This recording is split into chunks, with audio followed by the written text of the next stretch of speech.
Thank you very much for listening to this week's talk on the Sedras that we read in Chutz La'aretz, which are Chukat and Balak in the land of Israel.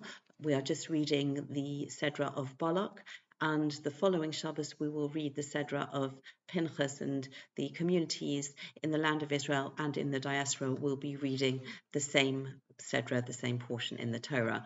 And this week, the challenge in Chutz La'aretz to talk about something that combines these two Sedras of Chukas and Balak is an even bigger challenge than usual, because every Sedra always has so much material that is so relevant, and just choosing and finding one particular idea to develop is a challenge. But these two Sedras of Chukas and Balak contain so much material that is in many ways so full of lessons and messages and fascination, the infinite depth of the Torah, that it is something that is a challenge to really absorb everything that we possibly can from these two Sedras. So I think that we can find a connecting factor, a common theme in both of these Sedras, which shows us how we are oblivious to the infinite and awesome kindness of Hashem. And first, looking at the Sedra of Chukas, which does contain so much material, various headings. We start off with the Parah Aduma, which is given the laws of the red heifer, the enigmatic purification process when somebody has been in contact with a dead body, and this is given towards the beginning of the desert sojourn after the exodus from Egypt. And then the rest of the Sedra fast forwards almost 39 years later, and we have in quick succession the death of Miriam, the May Meriva, the incident at the water when Moshe and Aaron do not follow the instructions of Hashem to speak to the rock. Moshe strikes the rock instead, and both Moshe and Aaron are told that they will die before they enter the land of Israel. And with all three of our greatest leaders in this Sedra, either passing away shortly after. In the Sedra we read about Aaron's passing. Moshe Rabbeinu is going to pass away some months later, after he has given the entire people his final address in the book of Devarim. But this is monumental, really, as we read about it, whatever period of time we are in, but imagining how the generation who are living through it, they are not the generation who came out of the land of Israel, of Egypt. Most of these have passed away after the decree following the report of the Meraglim and the reaction to it. But we can still imagine how the generation that actually witnessed it and went through the passing of this, the leaders, Miriam HaNaviah, Miriam the prophetess, Aaron HaKohen, Aaron the priest, and Moshe Rabbeinu, Moshe our teacher. All of these people, we are shocked and bereft when they physically pass, but they continue to be referred to in this way as the prophetess, as the Kohen Gadol, as our teacher. And in this way they live eternally, but we are also aware of the challenge of adjusting to a life without their physical presence. And in addition to that, we have the various laws regarding impurity after coming in contact with a dead person, and we also have various struggles and journeys in the Sedra of Chukas. And the episode that I want to talk about in the Sedra of Chukas is actually the episode of the fiery serpents, which happens in chapter 21, start with verse 6. So we'll just have a look there. Actually, go a few psukim before that to verse 4. So chapter 21, verse 4. Vayisu mehor hahar, and they journeyed from the mount is translated here as the double mountain. It's been described as the mountain on top of the mountain. Derech Yam Suf, through the route of the Reed Sea. Lisavov es Eretz Edom, in order to circumvent the land of Edom. Vatiktsar nefesh ha'am badorach, and the people became very dispirited. They became demoralized. Also interesting to point out that we have this geographical information that they had to go from Har HaHar through the Yam Suf. This is a detour. They are going actually south, whereas they need to travel north, because Edom do not let them pass through their territory in an act of inhospitality and aggression. Vayadaber ha'am be'Elohim, and the people spoke against God, uva Moshe and Moshe. Lama helisunu Mitzrayim, why did you bring us up from the land of Egypt? Lomus bamidbar, to die in the wilderness. Ki ein lechem, because there is no bread. Ve'ein mayim, and there is no water. V'nafshenu kotza balechem hakakal, and our spirits are sick of this unwholesome, this spoiled bread, which is referring to the man. Vayeshalach Hashem ba'am es hanachoshim hasarafim, and I've got the translation here, God sent, but actually it's a very interesting conjugation. It is not Vayishlach, which is and he sent. Vayeshalach is the more intense form, and it is more accurately translated as Hashem released against the people, the fiery servants. Vayanashchu es ha'am, and they bit the people. Vayamas am rov Yisrael, and a great number of people from Israel died. Vayovo ha'am el Moshe, vayomru chotanu, and the people came to Moshe and they said, we have sinned, ki dibarnu v'Hashem uvach, because we spoke against Hashem and against you. Hispalel el Hashem vayosem aleinu as hanachosh, pray to Hashem, and he will remove from us the serpent. Vayispalel Moshe ba'ad ha'am, and Moshe prayed on behalf of the people. So in this situation, how can we interpret it in the way that we are oblivious to the kindness of Hashem? And using the background information that we have. The background information, firstly, that the people are in the desert. They've been in the desert. They are now coming towards the end of the 39th year in the desert. And the desert is the natural home for venomous snakes and for scorpions, for dangerous, poisonous creatures. And so, why are we now hearing for the first time about these snakes? Why it is more unusual that the people are only experiencing a plague of snakes now than if they had experienced them earlier in the habitat of the desert. And looking at the unusual conjugation, the vocalization of the word Vayeshalach, and understanding that this means release.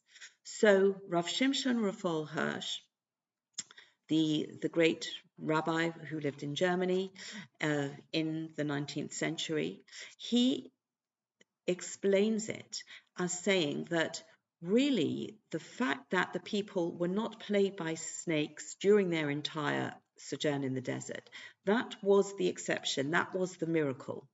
And it's as if we know that they have the protection of the pillar of fire by night, of the cloud of glory by day. And this was not just a visual flag of a striking image to look up to. This was actually a circle of protection around them.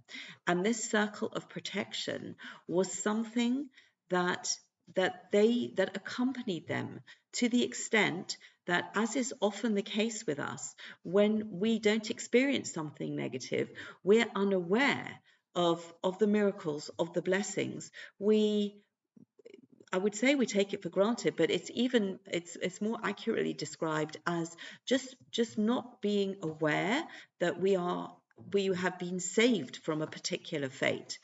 And it is really as the people are getting closer to the land of Israel, where they are going to transition from a supernatural existence in the desert, where their every need is provided miraculously for Hashem. And they are going to move into an environment where the provision of their every need is still miraculously from Hashem, but they are going to have to work towards that. They are going to have to work the land. They're going to have to invest their own efforts and energies. And with that comes the challenge of not being proud and not mistakenly thinking that it's actually my efforts, my achievements that have come from my own strengths and capabilities. And the Pasuk in Devarim says, Kochi v'otzem yodi osa es hachayil is there. The strength and the might of my hand has performed this wonderful result, has achieved this wonderful result. It's the challenge moves from the open miracle and possibly the flip side of not appreciating it enough because it literally arrives on a plate, as in the case of the mon, to the other challenge of, yes, we have to graft for it, but then we might think we are responsible for all of the blessings. And so as the people are faced with this plague of snakes, they are being made aware that all of the years, all of the time that they have not suffered from these poisonous snakes, that was because of Hashem's miraculous, infinite, awesome protection and kindness. And it's only when they actually experience these snakes, they experience the fire and the venom, and a large number of people pass away in this plague, that they are aware, and we can see in their reaction, in their response to Moshe Rabbeinu, where they say, please, we have sinned against Hashem and against you. They recognize their mistake, and they are able now, because Hashem has, as it were, released these snakes, because these snakes were always there, but Hashem was holding them back. And so now they have this greater level of knowledge and understanding, and they respond in the appropriate way. They supplicate, they beg Moshe to intercede on their behalf, and this is exactly what Moshe Rabbeinu does. So I think in this episode, in the Sedra of Chukas, we get an inkling of the infinite awesome nature of Hashem's kindness, and how this was a lesson that was taught to Bnei Yisrael through the avenue of this plague of fiery serpents. And then we go to the Sedra of called Balak, because Balak, the king of Moab, enlists the services of Bilam Harasha, the prophet. Some of our rabbis tell us that his levels of prophecy were on par with those of Moshe Rabbeinu. And what we have during the Sedra is actually something that none of us would be any the wiser about had it not been told in the Sedra to Moshe Rabbeinu. All of these were events that happened completely. The encampment of Bnei Yisrael were completely oblivious at the time to the machinations of Balak and Bilam. And all of these attempts to curse the Jewish people, Balak realizes that when Hashem is on the side of the Jewish people, they are invincible. That is our only strength. That is our greatest strength and our only strength. And so the people, I wish all of us would be as keenly aware of this reality as Balak and Bilam clearly are. And although the children of Israel at the time of the events are unaware of what's going on, the irony is that we immortalize the words, we immortalize the story with using the blessings that come out of Bilam's mouth, Ma tovu ohalecha Yaakov mishkanesecha Yisrael, there's hardly a shul that isn't decorated with these words at some point in the building. And there is a certain delicious irony that this wicked individual who is so desperate to curse the Bnei Israel ends up uttering immortal blessings. But it's not so simple, because although we're aware of the story, it doesn't stop the sinning that occurs with the immorality after Bilam utters his words. But Rabbi Sachs Zatzal, in his book I Believe, writes a very interesting essay on this Sedra, and he asks, for whose benefit was this story? Why did it just not pass unknown? Why do we all have to know about it? And Rabbi Sachs Zatzal attributes it to the great and pure love that Hashem has for the Jewish people. This is how Hashem is protecting us, even when we're unaware of it, even when we don't know that people are plotting our demise, our downfall. Hashem is there to protect us. And I think that really this gives us an opportunity to learn and to apply to our own lives the situations that we have to thank Hashem for things we know about, for events that we know about, and for events that we're not even aware of. And this is the template. The events that happen in the Sedra of Balak are the template for the events that we don't know about, and we thank Hashem. And this is, I think, beautifully illustrated in a story in the Gemara, in Shabbos, in the on the page 156b, Daf Kuf Nun Vav Amud Beis, and this tells the story of the daughter of Rabbi Akiva, and the Chaldean astronomers predicted that she was going to die on her wedding day. And this was a source of worry, but she carried on her life, and she was engaged and she was married. And on the day of the wedding, she had a pin in her hair, and she took it out and she put it in the wall, in a crack in the wall. And the next day, she celebrated her wedding, and the prediction of the Chaldean astrologers did not come true, and she took out the pin the next morning, and along with the pin that she removed from the wall, there was a snake that had been pierced in the eye, and putting the pin had, in that particular point, had saved Rabbi Akiva's daughter's life, because that snake would have been in very close proximity to her and would have bitten her. And Rabbi Akiva asked his daughter, what did you do that you merited to be saved from death? Because he connected the prophecy of the Chaldean astrologers with the event that happened, and he realized that there had been some supernatural protection, that Hashem had intervened. And from this, Rabbi Akiva also deduced Ein Mazel LeYisrael, that Israel, the children of Israel, are not bound by the predictions of the stars, by astrology. And Rabbi Akiva's daughter said that when everybody else had been busy preparing for the wedding, she saw that there was a poor man and he didn't have anything to eat, and she gave him her portion. And Rabbi Akiva said, in the merit of this, your life was saved. And he quotes the pasuk from Mishlei, Tzedakah tatzil mimoves, which means that giving of charity saves from death. And he says this was not just a strange death, but this act of giving tzedakah saved her life.